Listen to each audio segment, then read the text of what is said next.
Chers téléspectateurs, bonjour et bienvenue sur The Key of Kingdom TV.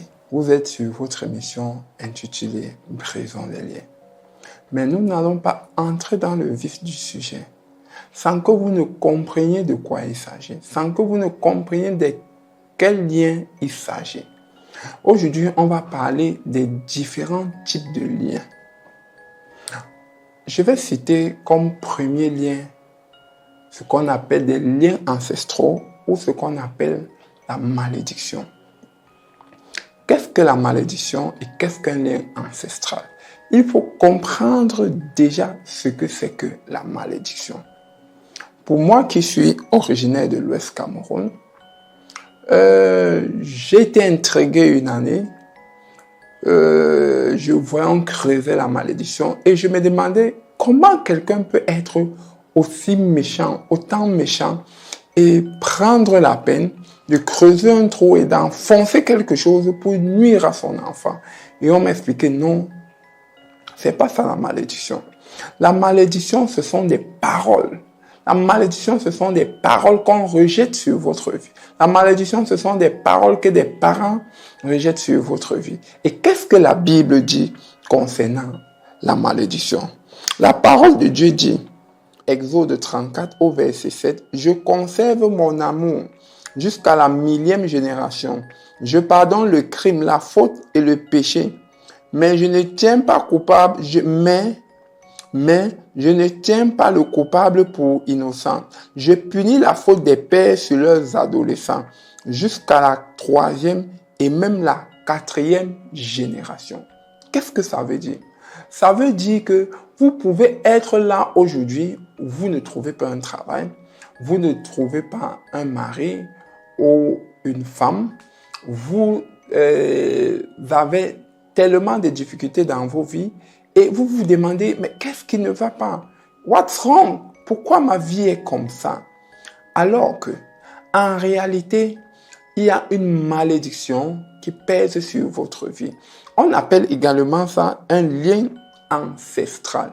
Qu'est-ce que le lien ancestral? Le lien ancestral est comme une malédiction. Ça, c'est la première catégorie de liens que nous allons briser tout au cours de nos émissions. Après cela, nous allons entrer dans la deuxième catégorie. La deuxième catégorie, ce sont les fondations ou les alliances. C'est quoi une alliance? C'est quoi une fondation? Il faut savoir une chose. Une alliance ancestrale peut apporter sur vous des difficultés. Il faut connaître toutes les alliances tissées, les promesses faites, la parole qui ont été dites, les clauses des alliances et les conditions des alliances. C'est très important.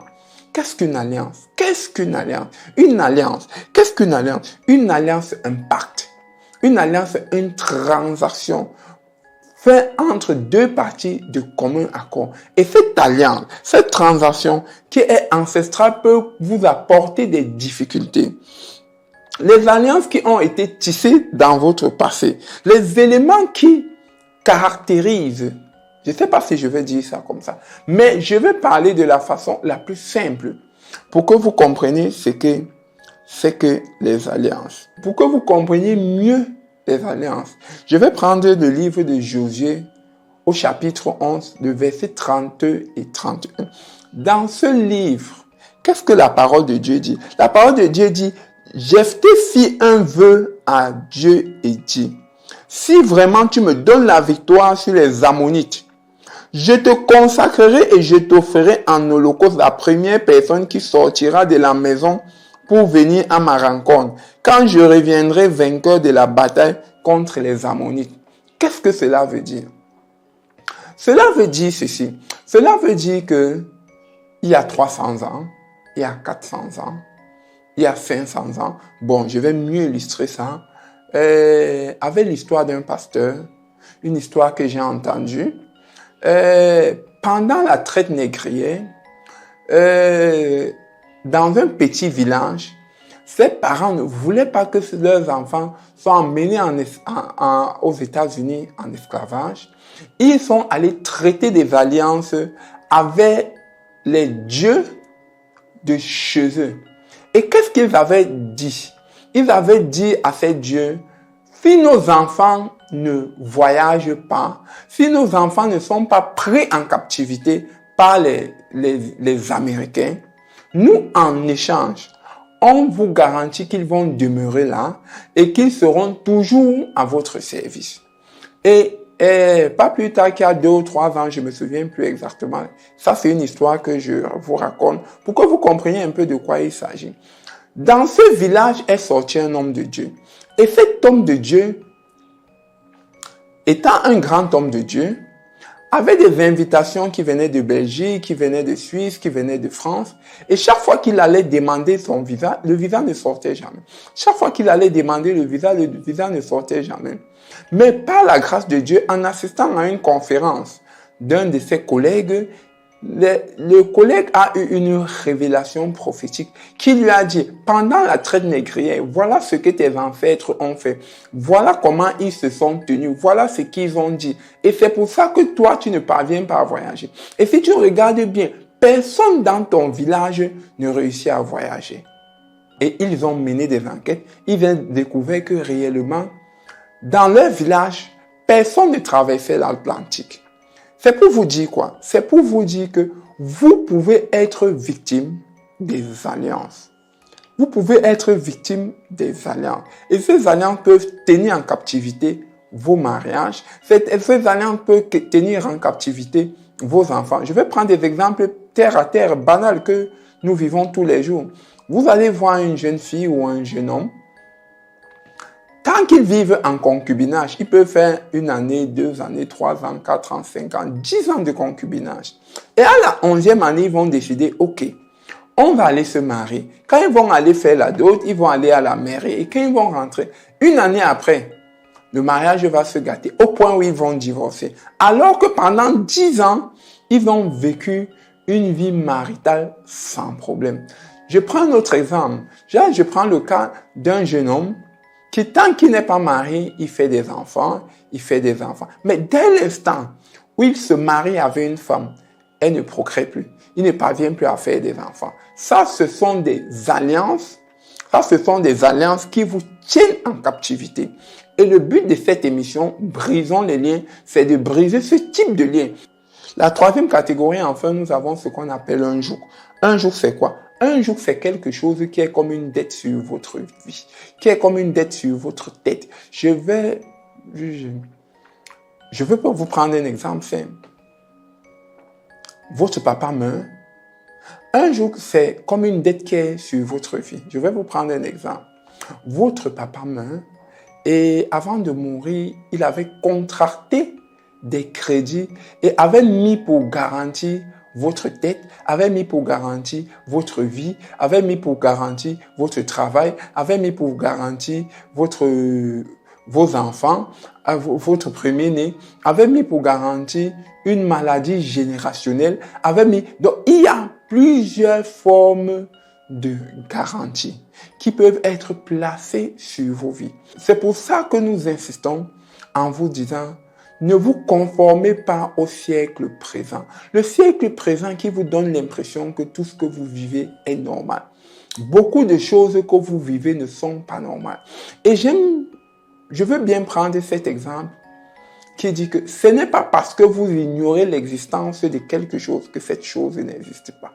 Et comprenez une chose, la vie n'est que spirituelle. La vie n'est que spiritualité. La vie est spirituelle. J'espère que je vous ai éclairé un peu sur le contenu de ce programme intitulé Brisons les liens. Vous devez savoir ceci. Brisons les liens va être un programme particulier. Ça va être un programme. Brisons les liens va être une émission assez particulière. Assez particulière parce que nous allons recevoir des hommes de Dieu qui vont mieux nous éclairer sur ce que c'est qu'un joug, sur ce que c'est qu'un lien, sur les différents types et les différentes formes de joug et de liens qui peuvent exister. Croyez-moi, il y en a tellement au point où quand vous restez, vous vous demandez où est-ce que je vis. Croyez-moi, les liens, les jougs qui vous tiennent en captivité, vous n'avez pas aidé. Je connais des familles où j'ai entendu dire, tu peux être riche comme tu veux, mais je peux te garantir d'une chose, dans ma famille, tu vas finir pauvre. Et ça, tu vas te dire, non, j'ai juste eu un accident. Non, j'ai eu la malchance. J'ai mis ma maison là où il ne fallait pas. Non, j'ai eu la malchance. Le bateau a coulé. Mais pourquoi c'est ton bateau qui a coulé? Tu connais des familles où on va te dire, après 40 ans, on ne vit plus. Pourquoi on ne vit? Pourquoi on meurt à l'âge, à partir ou quand on a environ l'âge de 40 ans? Je vous invite à vous poser ces questions. Et croyez-moi, toutes les solutions sont dans le livre appelé la Bible. Dans la Bible, vous avez toutes les solutions à vos différents problèmes. Et je peux vous garantir une chose, qui est une vérité universelle. Tous les problèmes que vous avez, il y a des solutions. J'espère que cette émission a été enrichissante pour vous. J'espère que cette émission a été instructive pour vous. J'espère que cette émission a brisé un peu de la coquille de vos yeux, un peu de la coquille de vos oreilles et que cette émission vous a amené à franchir un pas vers le renouvellement de votre intelligence. J'espère que cette émission vous a permis d'arrêter de vous dire que vous êtes trop malchanceux, d'arrêter de vous dire que c'est normal, d'arrêter de vous dire que non, c'est héréditaire. Parce que s'il est vrai que certaines maladies sont héréditaires, il y en a d'autres qui ne le sont pas. S'il est vrai que certaines choses sont normales, il est aussi vrai que d'autres ne le sont pas. S'il est vrai que certains, par moment, on peut avoir de la malchance, il est aussi vrai que par moment, ce n'est pas uniquement de la malchance. C'est juste ce n'est pas tout le temps de la malchance. C'est juste de la manipulation spirituelle. Je vous invite dans le prochain numéro où nous parlerons de qu'est-ce qui nous amène là